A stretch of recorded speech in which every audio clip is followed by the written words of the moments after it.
sit there in there and with a code number or some kind of, code of some kind where only that person would know to be able to get into that ballot box to vote and to cast what's so sacred in our country, and to take part in,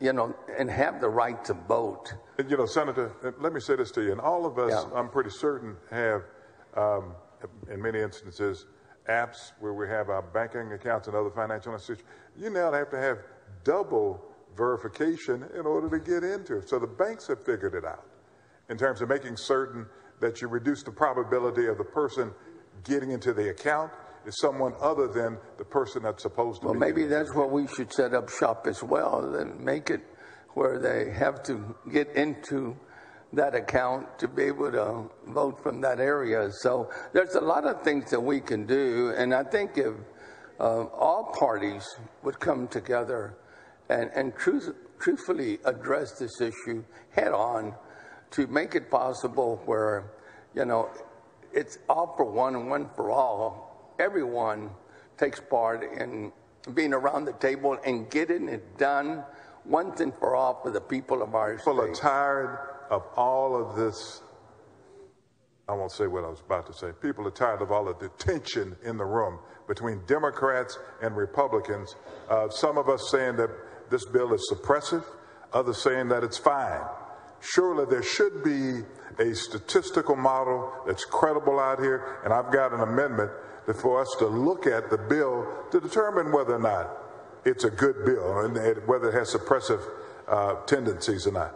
But that's not this particular amendment. But again, I'm thinking that what's wrong with making certain that we do everything in our power to be able to address the concerns of that school teacher who may very well be dealing with COVID and a whole host of other issues, being able to use the most advanced tools in our toolbox in order to participate in an election system without having to deal with a bunch of, I guess you could say, rabbit holes that they may go down and still be able to participate without going down those rabbit holes. Well, I just want to end it with this on my part. I have a lot of respect for each member that is on this floor. I really do. The leadership, everyone. I do.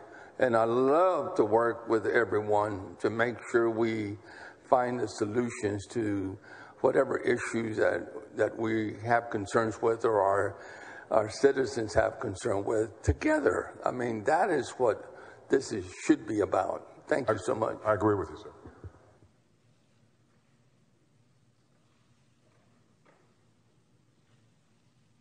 Senator Eckhart, for what purpose?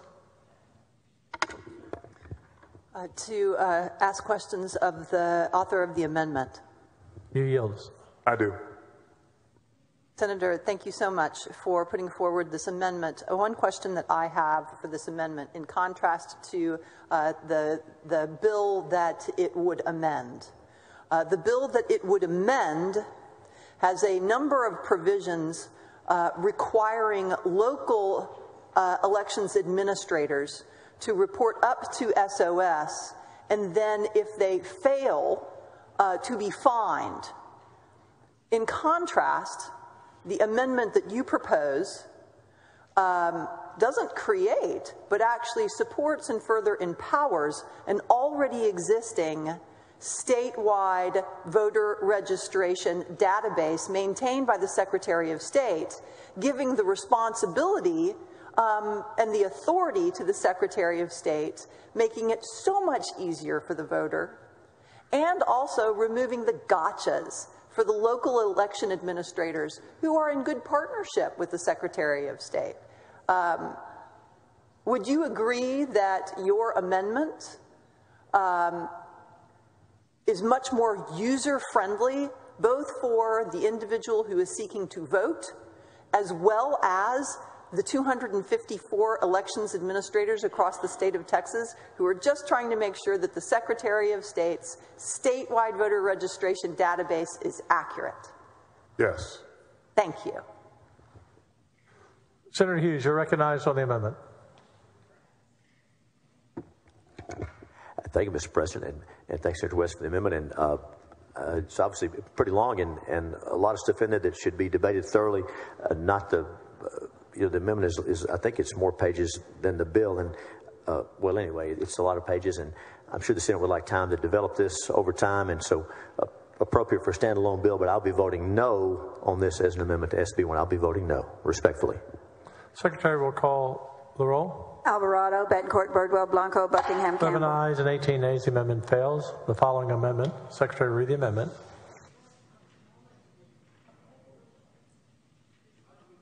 Floor amendment number 12 by West. Senator West, you're recognized. Thank you very much, Mr. President and members. And I'm going to take a few minutes on this right here. I don't care whether you're a Democrat or Republican. Here's the issue. We know that in this country, there is a lot of tension concerning elections, whether or not bills that are being passed throughout the United States are quote unquote suppressive, or whether or not it's good policy.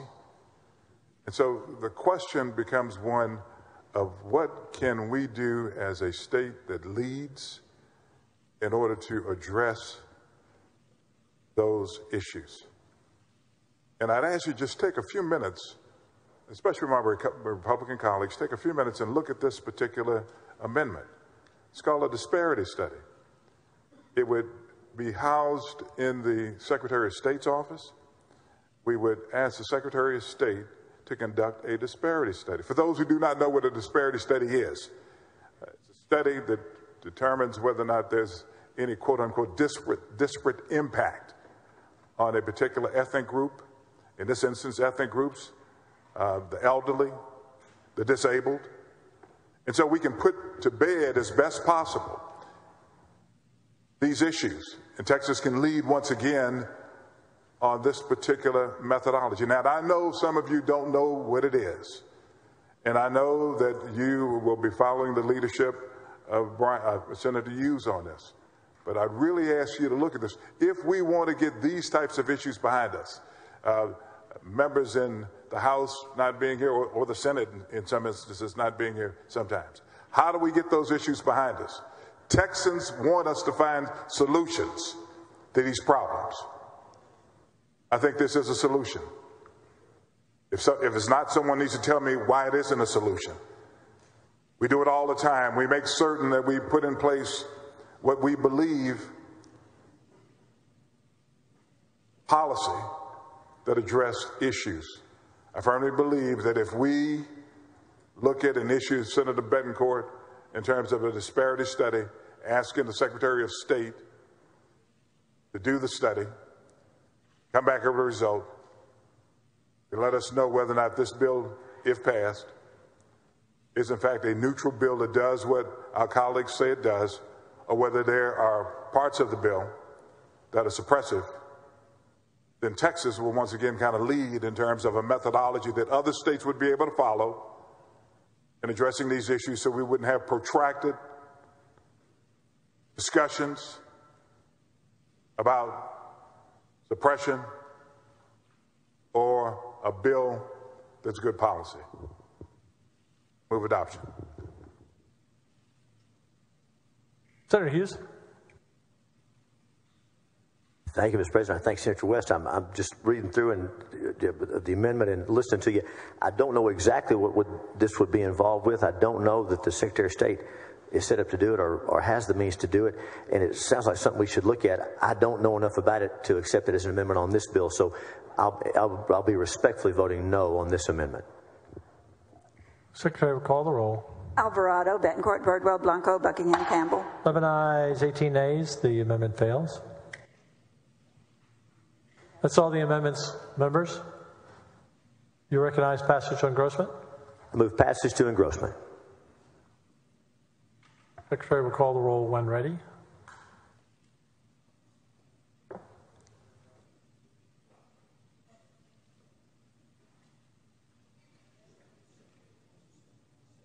Alvarado, Betancourt, Birdwell, Blanco. 18 ayes and 11 nays. The bill passage to engrossment will hold there.